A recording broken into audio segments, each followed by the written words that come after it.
Let's go back to one of the most important issues related to OERs, licenses.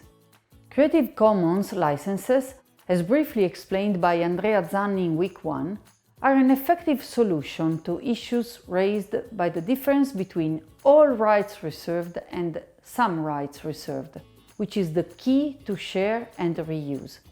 These differences are coming from the past.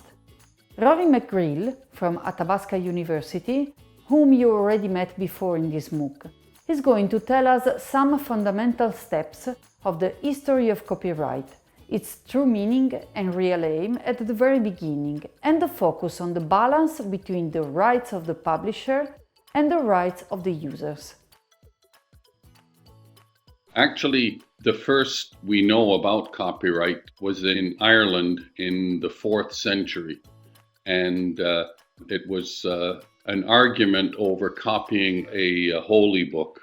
Saint Columbus copied the holy book called a psalter, and the king did not like it. He said that you had no right to copy it.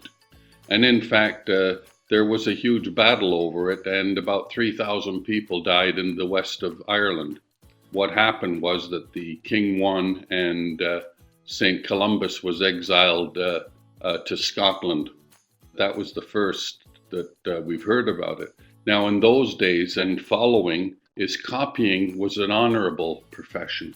It was considered to be one of the top professions, and monks all over Europe were proud to be copyists, and there was no understanding that copying would be wrong or immoral or anything like that.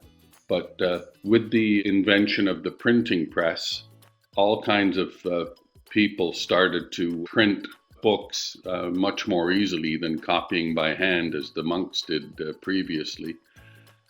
And government started to put control over it.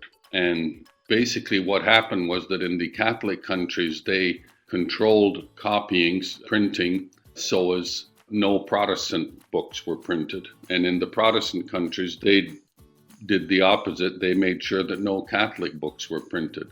And so it was very highly controlled and restricted by the government. And the printers in different countries had control. Now, the first Copyright Act was the Statute of Queen Anne in 1710.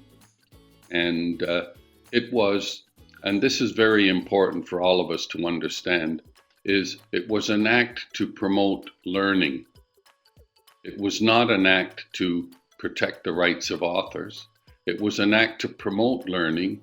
And in the act, they said one way of promoting learning is to give a limited monopoly to the authors and to let them have a monopoly for 17 years. If they requested it, they could have a renewal for another 17 years. So that was the first Copyright Act. Now, in Europe, they had a different view of it. And I'm going to talk today about the common law history. In Europe, they did start off with the le droit d'auteur in France, and the rights of the author were paramount in supporting copyright. So it's a different legal tradition. But in the British tradition, which is now in all of the former British Commonwealth, former British Empire countries, including the United States, the purpose of copyright is to promote learning. And in the United States, it's in the Constitution of the United States to promote learning, and the useful arts to promote science, etc. It has been morphed since then into one where many people believe that copyright is there solely for the protection of the authors and the publishers. This is not the case. There's always been the concept of a balance in copyright between the rights of the authors, the publishers, the rights of the users.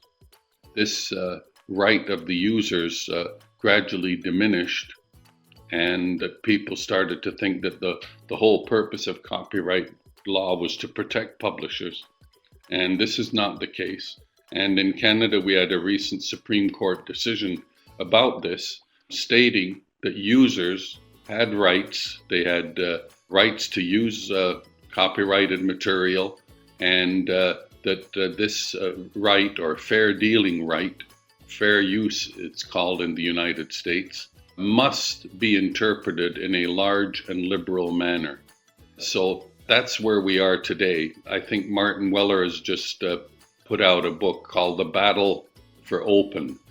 And we who support open educational resources need to be aware of copyright and how we can use it to promote open learning.